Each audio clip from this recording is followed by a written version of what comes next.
Hello, my name is Stanley Jindy Kimbao.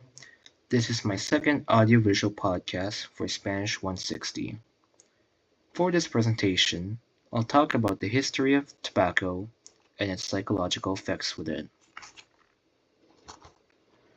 So, why am I doing this?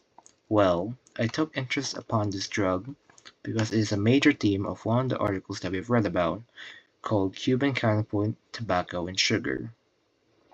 I found this article fascinating for how it talks about how tobacco and sugar made its impact throughout the years, how it's also seen by different people, and the damaging effects that tobacco has on it.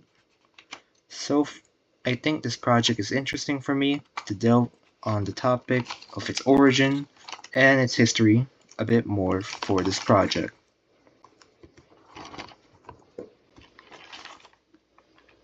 Tobacco's first recorded origins were in 1492, where Christopher Columbus first traveled to the Americas.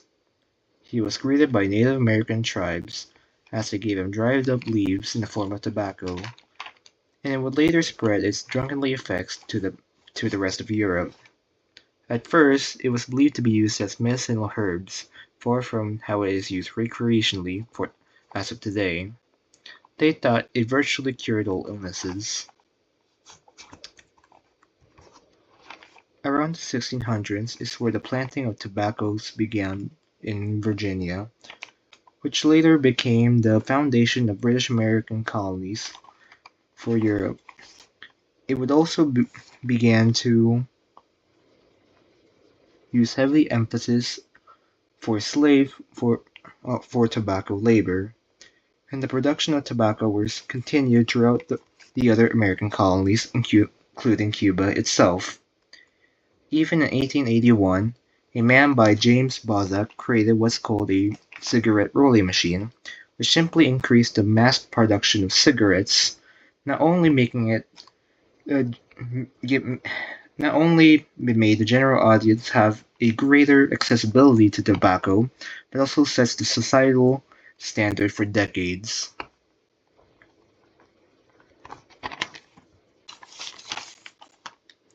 Tobacco was even more prevalent during the early 20th century, as many soldiers in the war called it the soldier's smoke when using it.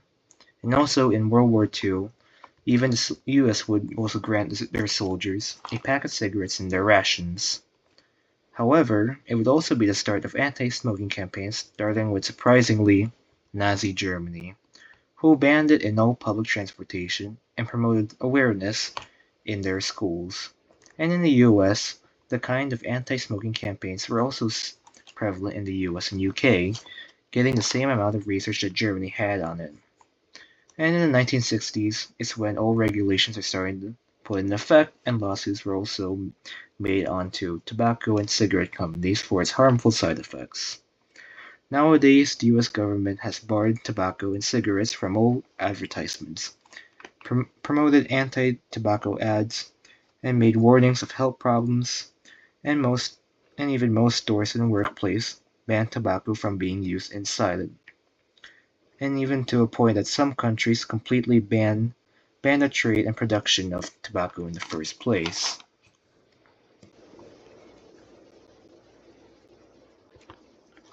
So, where does the article I mentioned leave with all of this?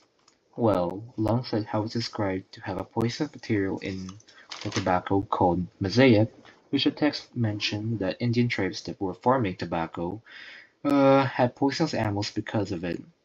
There was also the idea of what tobacco symbolizes, and some points to how some individuals see tobacco products today. Tobacco is described to have a revolutionary feel. Its text described the product that its smokes and fires that come from it gives them a feeling of protest against oppression, and also resembles a sort of masculinity with how the leaves back then are raw and heavy to smoke from. It's also seen as a rite of peace or a swearing of blood brotherhood as the book describes it.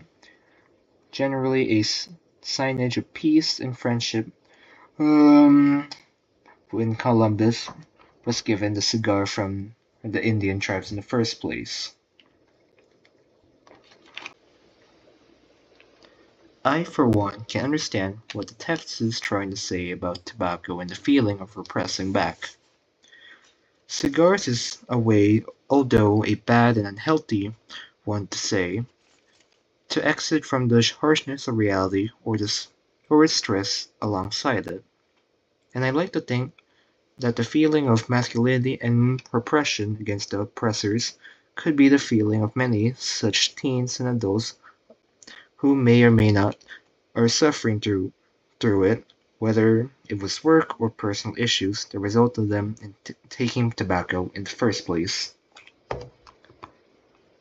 But of course, whenever the reasons of taking tobacco is, its dangers would continue to be present and harming the individuals with such hazardous materials that tobacco and other related products of today has, like Zyn and vapes. This is my presentation.